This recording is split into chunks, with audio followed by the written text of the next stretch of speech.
Welcome to Basic Brewing Radio for Thursday, March 6th, 2008. I'm James Spencer. Here at Basic Brewing Radio, we're all about home brewing. For this week, Tony Manzi, a home brewer from Italy and aspiring beer podcaster, joins us to tell us what the beer culture is like in his part of the world. Is there more than just Peroni and Moretti? And how prevalent is home brewing among Italians? Well, if you're new to home brewing and would like to get into the hobby for the first time, check out our website, basicbrewing.com, where you can find archives of our audio and video podcasts and our DVDs to walk you through basic and more advanced brewing techniques. Well, for the past couple of weeks, we've been updating you on the progress of the pending legislation that would legalize home brewing in the state of Utah. Things have been going pretty well. The bill was passed by the State House, and it was looking good in the state Senate. However, today, this is Wednesday when I'm recording this, I get news from our Utah homebrewing law correspondent Douglas Warzinski that the bill has been sent back to the Senate Rules Committee in an attempt to stall it. Today is the last day of the legislative session, so that's probably not good news. However, if the bill doesn't pass this time around, we do hope that there has been enough work that it will fare better in the next session. So I hope there's a last-minute favorable development today, but if it keeps going the way it's going as of this moment, better luck next time maybe. So if it's over, it was a valiant fight, and like I say, hopefully next legislative session in Utah, this can get started a little earlier, and we can get that law taken care of. If it passes, good. Congratulations. We hope that it does this time. Congratulations go out to Jeff Bearer of Craft Beer Radio. Jeff and his wife Heather have a new little baby girl. And we want to welcome Allison Nicole Bearer to the world. And we hope that she has inherited her father's good taste in beer. And we hope that Jeff can find the time to sneak away from the new family obligations to record shows once in a while. We brewers who have families, we know that it's a little difficult once children get into the world to raise brewing as a priority and beer drinking as a priority. So good luck and congratulations, Jeff. I want to remind everybody to send in their ideas for the Brewing Green topic. I want to get enough input together to put a show on that idea. If you don't go for the environmental angle, then send in your ideas on how to cut down on expense and waste in the brewing process. What you do to save money or save the environment. They can sometimes go hand in hand, And if you're like me, you're cheap or frugal, whichever way you want to say it, and you want to see how you can spend less and get the same great beer. So send those ideas to james@basicbrewing.com or use the contact form on basicbrewing.com, and please don't forget to tell us where you're from. Save the environment or save money from your wallet. Since we did our episode of Basic Brewing Video on specialty grains, I've received a few emails asking the proper way to steep specialty grains for extract brews. Now, when we talk about specialty grains, we're not talking about the base malts like two-row or Pilsner malts. Those have to be mashed to convert the starches in the grain into sugars that the yeast will eat in brewing. Now, you would use something like a mini mash or a partial mash to do that. But specialty grains are like chocolate malt, black patent malt, crystal malt, and so on that don't need to be mashed. They can just be steeped like a tea. Well, here's what I do.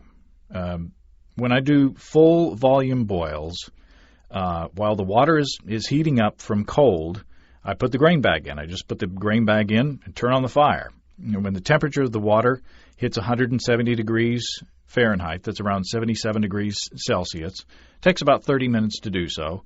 I pull the bag out, and I let it drain for a couple minutes without squeezing it, and then the water continues on up to the boil. Now, they say you don't want to leave the grain in past 170 degrees Fahrenheit because you'll start to extract tannins from the grain, which will give your beer kind of a strong iced tea taste.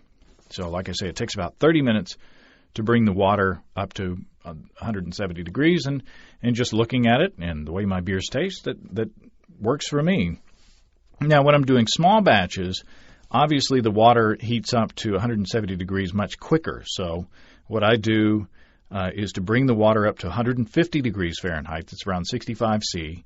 And then I steep the steeping grains in there for 20 to 30 minutes. And you have to remember that the temperature is not as critical with steeping as if you were mashing, because you're not trying to activate enzymes and do starch conversions. You're just steeping. You're just making a kind of tea.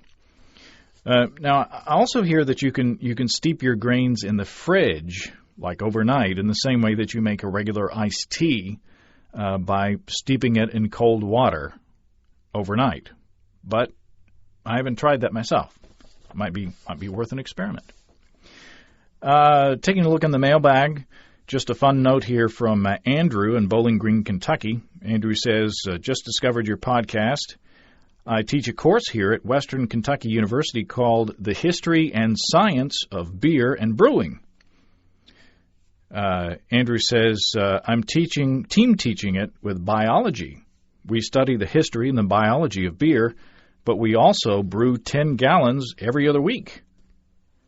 Your podcasts are now assigned listening for my students. How cool is that? Much cheaper than what you get in the bookstore, I'd say. So hello to students at Western Kentucky University. Congratulations on taking such a cool class.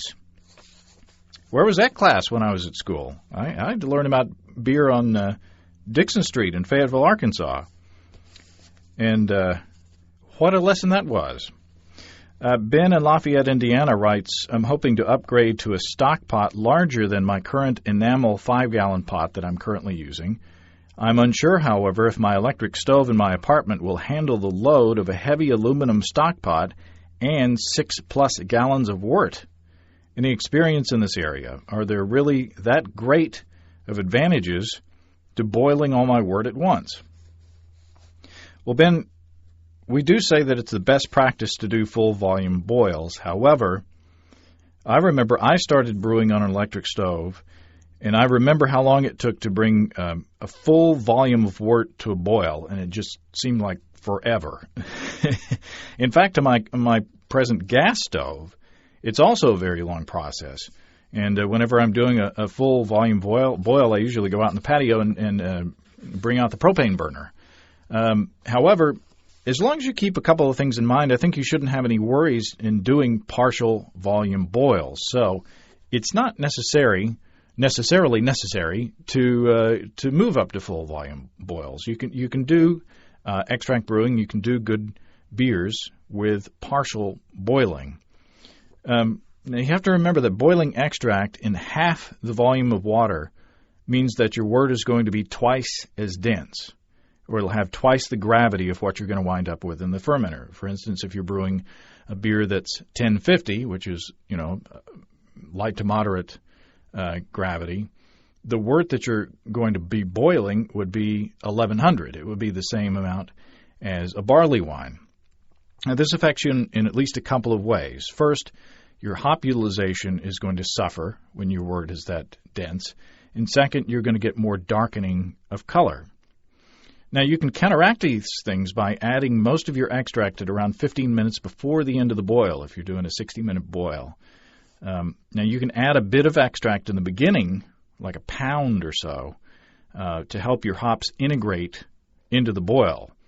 I did some experimenting, and I found that boiling hops in plain water leaves them floating on the top the whole time. You have to keep stirring them in to get them isomerized. But and also, some people say that boiling hops in plain water will give you kind of a grassy off flavor, although, like I say, we did some experiments with that, and we didn't find that. So what you can do is add a bit of extract in the beginning of the boil with your bittering hops, then add the rest of the extract 15 minutes before the end of the boil to sterilize it. And be very careful to turn the heat off when you do add the extract at that time, because you don't want to have a boil over when you do that. That's the tricky part. Also, make sure you use good water to add to the fermenter to bring yourself up to your full volume. So if you follow these guidelines, you should be okay with partial boils, Ben, until you can get a propane burner or a hotter stove. Another question on boiling from Damon of the Woodlands, Texas. Damon says, I recently brewed an all-grain batch, which is still new to me.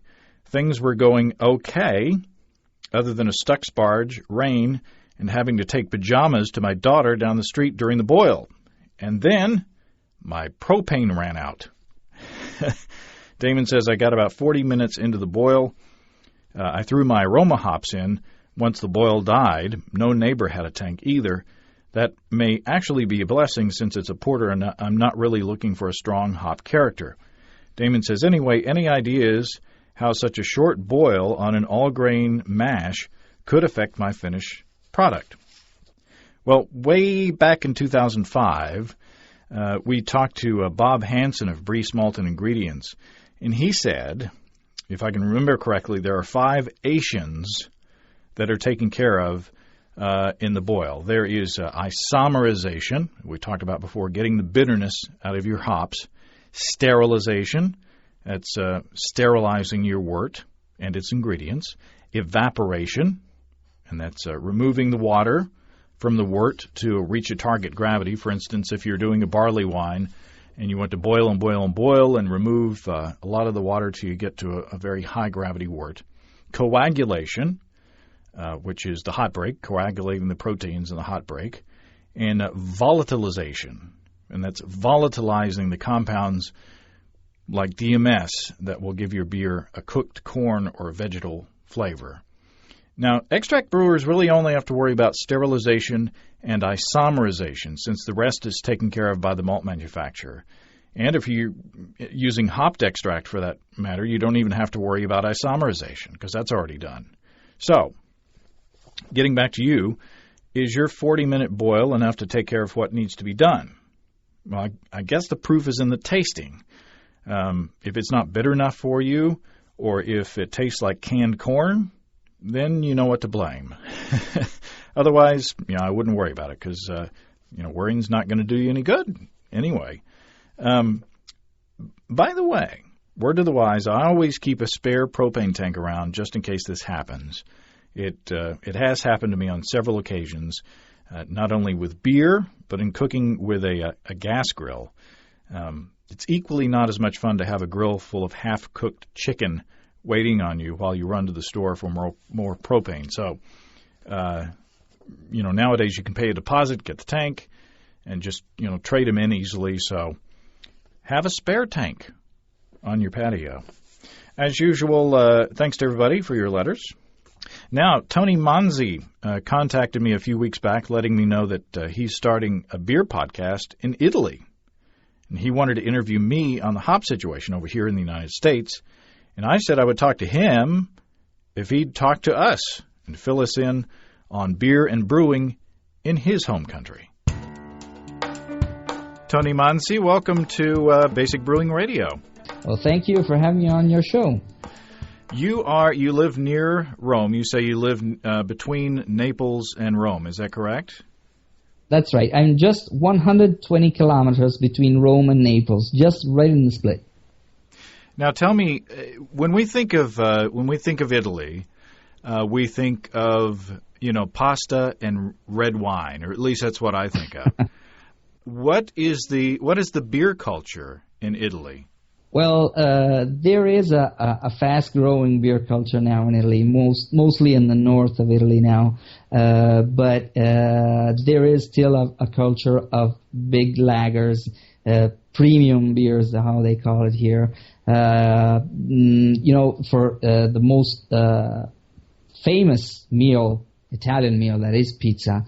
And it is you can say two things where you ever go when you say pizza e birra, and that's pizza and beer, and that's two things that go extremely together, and that's it. And when you say pizza and birra, the beer that they're going to bring you is a blonde lager, industrial one, served chilled, I think over 0 Celsius or something like that, and it's hopefully it's drank surely in the summer. Where here it's very, very hot. We got 40, 45 Celsius degrees sometimes, and that is the culture. But something is changing from, I think, from 5 to 10 years, and it's slowly changing. You can find in the supermarkets a lot of German and English type of beers, bitters, Danish type. Even some of their mostly are industrial. You can find most of the big four sisters, how they call them, from Munich in Germany, like Paulaner, like Spaten, or other beers like that. HB is another beer we can find here. And you can find Weizen, Weiss. Of course, you find Irish Guinness here for an extra stout. And that's what you can find in the supermarkets. But there are a lot of little microbreweries that are popping up from, I think, from 10 years from now, and mostly in the past couple of years, I think, the Mr. Beer Hunter, Michael Jackson, wrote in his last book, I think, that he said that Italy is the fastest growing craft beer market. And I think he's right, because there are really, really a lot of craft brewers, mostly do really, really good creations. Some of them don't. Some of them do, in Italy, if someone relates to beer, they can say, okay, there are 3 types of beer: the blonde one, the red one, and the dark one. And so if you go in a pub, that has industrial beers or doesn't have a great beer culture, you may find the blonde one, the red one, and the dark one. As course, for a legislation misunderstood, you can find a beer, or you can find a double malt, and I don't know what that means, but you can find a double malt, and you can find the dark one. And so people think that the blonde one is the more lighter, the double malt is something more stronger, and the dark is the strongest. And that's because Italian legislation on beer is quite old. I think it comes from before the Second World War, I think, or maybe a little after. And it was made on the industrial breweries that were not so much in Italy. I think they were maybe 5 or 10. I don't know how much they were. They were all in North Italy mostly. And so Mr. Taxman, how you say, had to divide the beers in these categories just to tax them. So they just divided it for the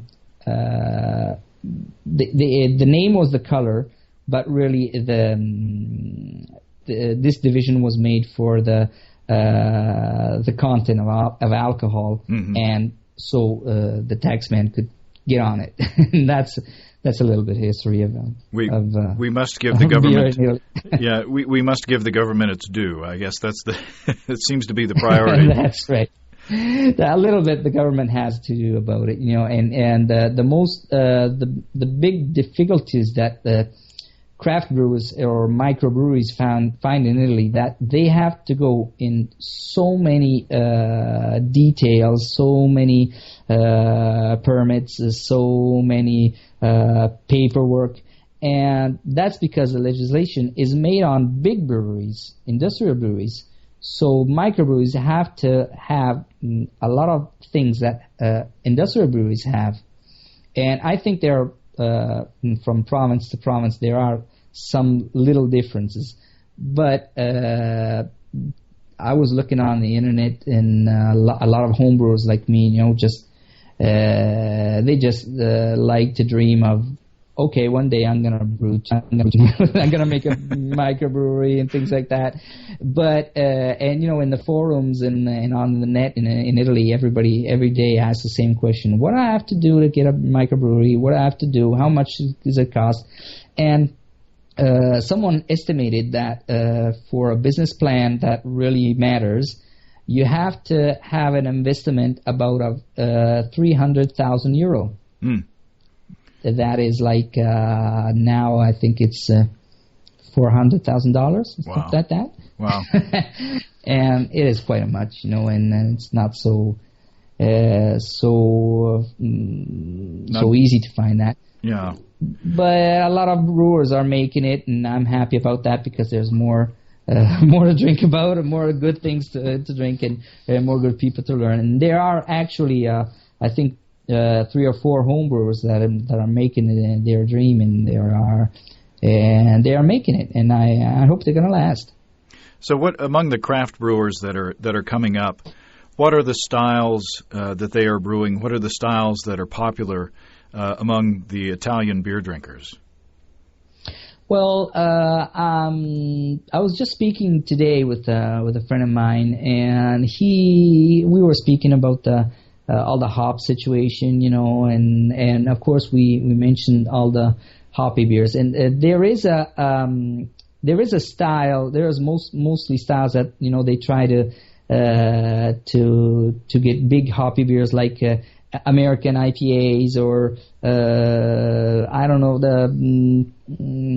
someone is trying to do those big really hoppy beers, like there is a microbrewery in Italy. It's in the north. I think it's Milan, and I don't remember its name now. I don't want to do any mistake, but they have a day in the year that they dedicate to the bitterness of the beer. It's called Bitterness Proudness. And it is on the sec style, the pills, because in Italy mostly people drink pills, but they are how do you say, domestic pills. They're not too bitter, and as if the real sec pills is really bitter. It has a sort of huge amount of IBUs, not the American Pale Ale ones, but it's really huge, and they do this beer, and that is called I think it's called Tipo Pils, and they do once a year this day, and they do a party of bitterness proudness, and it's I think this year there were hundreds of people there just going around and sipping this beer, and mostly people are like for the bitterness now, but if we can tell that there is an Italian style, I can tell you there is an Italian style now. It's going up, and it's a beer made from chestnuts. Huh. I think there are chestnuts in American. That is, yes. Yeah, that's right, chestnuts. That's right. Sure. And it's made out of chestnuts, and that's in Italian. That's castagna, and that's how it's called. And there are a lot of breweries that make their own beer with this aroma, and some of them use the roasted ones, and some of them use the flour from these chestnuts. Some of them use both of them. Some of them used to pass them in a processor and use them again. But there are huge big beers. That is a beer in Italy that was made only in a few regions. And there is a French beer that was made there. It's called Petra. It's really on the island of Corsica. That's right in the sea. And that is a beer in Italian style that has grown up. I think in the latest Michael Jackson publication that I know there are 6 pages of dedicated to Italy. I think this is focused on this chestnuts beer, and that is really that we can call it an Italian style because I think there are something like 20 or 30 beers that have that name. Wow. And there are a lot of craft brewers. Well, other craft brewers do all the same, the traditional ones, the Weiss, the Stout, and there are a lot of people too that use fruit, and a lot of people use. There are a couple of ones. There is a sort of genius, we call him in Italy, and that he's a brewer in a place called Piozzo, that is a little town near Cuneo. And he owns a microbrewery that's called Le Baladin. That's Baladin. And he makes a lot of strange beers, but really, really good beers, high in alcohol, and very, very creative. And we call him, or I think of him like a sort of Sam Calagione Italian one. and he is really, really creative. He has a lot of appreciation through Europe and England.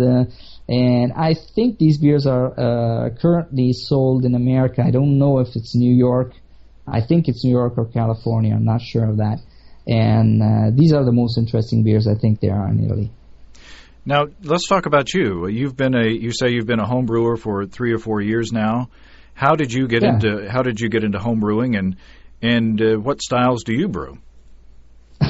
Okay, I found home brewing. I think it was 2000, the first months of 2002, because I changed my job. I went into a job with my 4 brothers.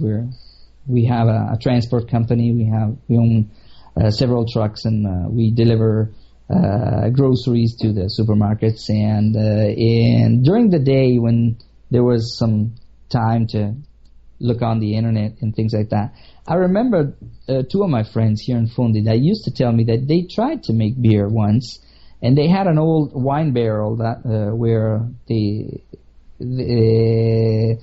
they tried to make their beer, and so they went to buy the malt, and they toasted themselves, and they found the hops right near some rivers here, and they did all themselves. And I remember just calling them and just talking to them, and they said, what about that beer experiment? And they said, oh no, don't worry about it. We're not going to do beer anymore, because we found after 2 or 3 days of the fermentation, we found 2 big, huge rats in the barrel that died in there, and so we just threw out everything and we didn't do it anymore. And so I was curious about that, and I went on the net and I found some Italian resources about that. I first found some Italian resources on beer history. And then I found a couple of sites. One site, and I can tell that is hobbybirra.it, and there is really, really everything there. And I found 2 kinds of manuals that are like FAQs, Mm-hmm. And there's a big one and there's a little one. I just downloaded both of them, and I still have to thank all of those people who made those little manuals. I was coming to work from work tonight, and I was listening to your podcast with Charlie Papazian, and I was listening to the history, and I was thinking how lucky we can tell us that there are people like Charlie Papazian in Italy. There are another 2 or 3 persons that bring the Charlie Papazian things here in Italy, and started with the BBS, the old internet things, and they made up a little manual, and you can find everything just there, so I tried my first kit. Those manuals say, okay, if you're the first time, try a kit or 2, then you're gonna get involved with yeast and all those things, boiling and etc. Then try to pass extract plus specialty grains, and then pass all grain. And so that's what I'm doing. I tried a kit. I went to Rome to buy a kit. They told me there was a place in Rome that had some cans of malt, of hoppy malt. I bought it was Black Rock malt. I think it was a strange kind of New Zealand bitter I never heard before. And I tried it out, and I tried it with the yeast that was under the coverage. And it looked some weird, because I wasn't into the beer. I saw this brown thing going on, and it didn't smell so well, in the kitchen, and everybody came in the kitchen and said, "Pew, what's that? What are you doing?" And so they used to say, "Oh, you're gonna drink this? I'm never gonna drink it," and things like that. So when I tried it, it was good to me because I made it, but I didn't think the other people liked it so much, and even especially those who saw me doing it and saw that gooey brown thing going from the can and everything else. And so I decided that I made the next step. I went again to Rome. I bought another can, and I bought another can of unhopped malt, So I'm going to try to substitute the sugar with this unhopped malt. And it went a little bit better. It was always a Black Rock. I just wanted to see if it was the same. And it went a little bit better. It's just that some of the bottles caught infection. Ah. So when I opened those bottles, they almost caught the ceiling, and that was a strange thing. And then I didn't ever brew for a year, I think, for I don't even know how much reasons. Then I came back and I said, okay, I am gonna brew again, and I am gonna try the extract plus specialty grains. And I did an ordinary English bitter that was very, very simple. That was only extract. It's the DME light malt extract, and with the EKG hops, and that's it. And I tried it, and that came more drinkable. So drinkable that I thought I can try a contest, And there are some contests in Italy. Actually, there are, I think, 4 national contests of homebrewers. And I tried a contest in Tuscany. That's in near Lucca, near the city of Lucca. And but I couldn't go there, so I just took the bottles and I got them by mail.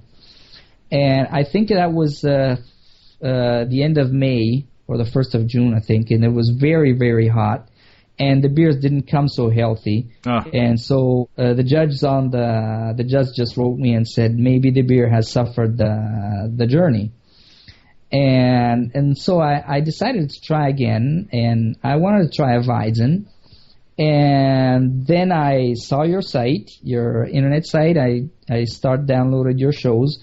And I saw the little batch brewing, the small batch brewing. And so I said, okay, so I'm doing 15 liters of brewing now, and I don't want to ruin it. I just want to try this, what these guys are doing here. And maybe if this comes a good receipt, then I'm going to make a bigger batch, and I'm gonna do something better. And so I tried with the small batches, and it went really, really better. And last summer I made brown, an English brown. I made a cinnamon summer ale. That's a receipt that I got on basicbrewing.com. And then I made a Weizen, a Bavarian Weizen, and with the liquid yeast. And it was good. And mostly they like this Bavarian Weizen. So what I did was get the yeast from the bottles, because it was August, and you have to know that in Italy, when it's August, you can't do anything else than vacation. Everything closes, stores, everything. It blocks everything. And I'm a little bit mad about that, because I have to work in August, because we transport groceries to the supermarkets, and we live near the sea. So everybody's on vacation on the sea. Everybody goes to the supermarkets, and we have to work to get the groceries to the supermarkets. And it's very, very difficult, because if you have any problem, you can't have help from no one, because they're all closed.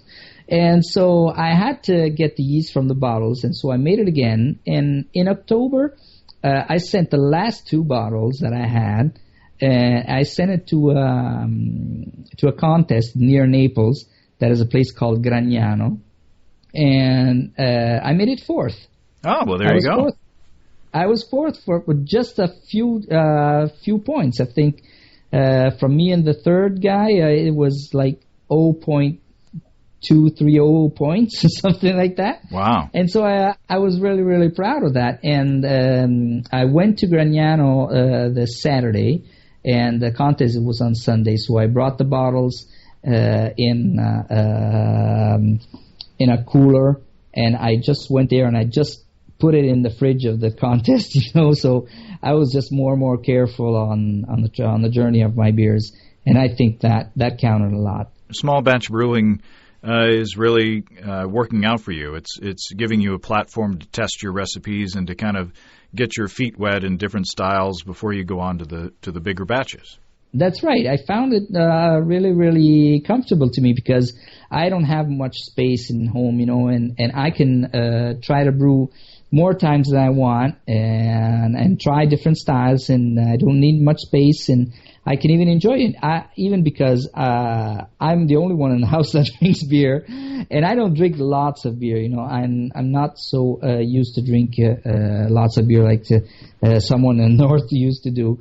And I don't even drink much alcohol beer. So, I live here with my father-in-law and my brother-in-law, and they like the old traditional icy blonde pills or lager beer, and I much like more the brown ones, the more they have the big mouth feel, and the hoppy ones. And I like more of those ones, and they don't like it. And so I brew my beer, and I have to drink it. Maybe my brothers just like it more than me, so I can give them sometimes. So, little batches is just enough for me, and just to test what is best and what I like, and what even I can bring to a contest. From looking on our website or listening to our podcasts and watching our podcasts, what are the differences that you can see between the way we homebrew and the way that homebrewing is done in Italy? Well, I don't see much differences because I think most of the homebrew techniques are they come from the U.S. With all the books are translated here, and it's the same. We don't use so much the glass carboys. There's not so much use of glass carboys. We use lots of plastic carboys and even the middle ones. And someone use those ones, but mostly the homebrews use the plastic ones. They use plastic fermenters. And they look strange at the Americans that use glass carboys, because in Italy mostly use the large plastic carboys where you can fit your arm in and just clean quickly, and they say, how do the Americans use the glass carboys? How can you fit your arm in there? How can you get cleaning? How can you even get hurt about that, And that's strange. I think it's even difficult to find those carboys, the glass carboys in Italy. But I think that I have little glass carboys to do my little batches, and I have little plastic carboys too. But the glass ones, I like it because I can look at it, and what's happening and what's inside, Sure. If everything is doing okay, and that is useful to me. But that's the main difference, I think. For the rest, we all buy on internet shops and for the ingredients, and somebody buys equipment directly in America and U.S. now that euro is more powerful money to deal with. And I was thinking of buying a barley crusher or Frankenstein or things like that, like a good mill.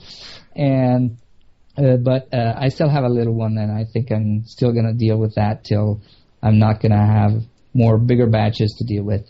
So what is the hop situation over there? Are you feeling the hurt that we're feeling over here yet? Well, the hop situation, I think, is still more comfortable than the American ones. I just ordered a few weeks ago some hops. I got a lot of Cascade. I've got some Simcoe. I've got Tettnanger, Hallertau, and I didn't have any difficulty to find them. Maybe some more American type like Amarillo or I don't know, some Magnum, or that kind of hops are difficult to find, but there are not so much people that try to use those hops. And they're all scared, about the American shortage, and I know that the craft brewers are dealing with the prices, because they buy directly on the field sometimes, mm-hmm. and they find some difficulties because there is a big chase to these hops, and there is a little hop shortage here in Europe too. So it's not easy to find those hops, especially those American ones, those where some craft brewers used to craft American type brews. But I think I heard a friend of mine a couple of days ago that bought I think 2 or 3 books and went on the internet, and he's really thinking about doing a thing I don't even want to imagine how it is. That is called Brew It. Oh, and and just today I had the late BYO number, and I think that is recommended in that number. No, I think I read something about that. I just took a glance of it, and I saw that it was they talked about the hop shortage, and I think they are even talking that too.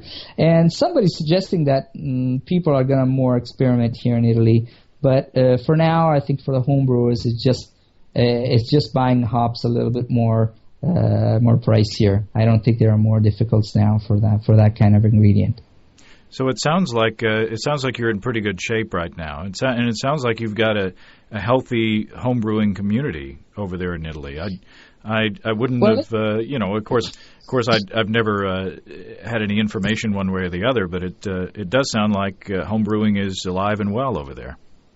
It is very, very active, I can tell. And if you look on the forums, Italian forums, there are much more people that come in and ask the questions, and ask, I'm going to buy a kit, but is it really true you can make beer at home? How can I do it? And it's all the same things that I went through, and hundreds of other Italian homebrewers went through. You go on the forums, you just position it a little bit on Google and just finding something, and then you ask people, because the most beautiful thing in this hobby is just to find other people that have the same passion and to share all the tips and tricks and the nuts and bolts and things like that. And I even like to talk of beer with my friends and the homebrewers. And where I live, we're not too many homebrewers. I think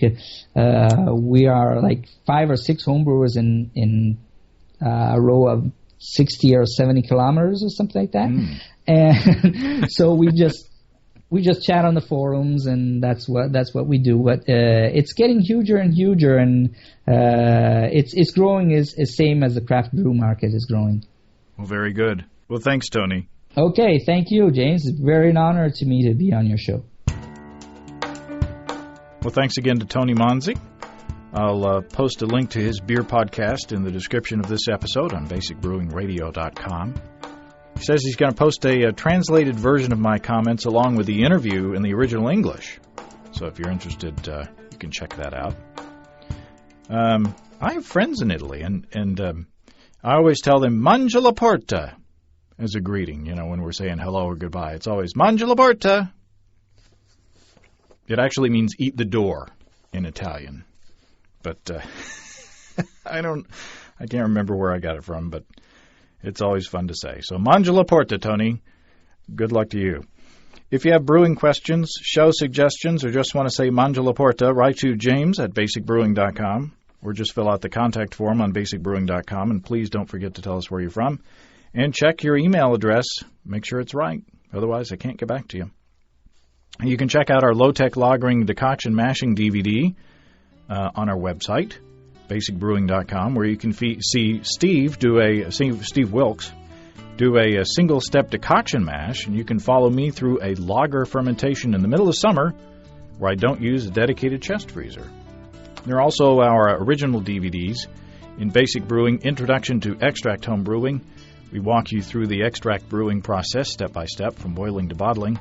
And in Basic Brewing, Stepping into All Grain, we take you through the all grain process from milling your grain to collecting your wort. And we've got combo deals to save you a few bucks if you want to buy more than one DVD at a time. You can see a listing of the fine folks across the country who sell our DVDs on basicbrewing.com. And if there isn't a vendor in your area, you can order it online in our online shop at basicbrewingshop.com. We've also got shirts and hats. So thanks to everybody who's also continued to click on our Amazon.com link. We appreciate the support there. Our featured products this week that were purchased through the link are Not Even Wrong, The Failure of String Theory and the Search for Unity in Physical Law. And Giggle, Giggle, Quack. Thanks again, everybody. Remember, I can't tell who bought what, so no worries. Just click on the Amazon.com logo on our site the next time you feel like Amazon shopping. We appreciate your support. One of those books is more down my alley. Up my alley. Up my alley? I don't know. I need a vacation. That's all until next week. Until then, thanks for listening. I'm James Spencer. Production help for Basic Brewing Radio and our website is provided by Kelly Dodson down in Austin. I'm going to go see. I'm going to be down at South by Southwest if you're down there. Basic Brewing Radio is a production of Active Voicing. We'll talk to you next time, everybody. Mangia la porta!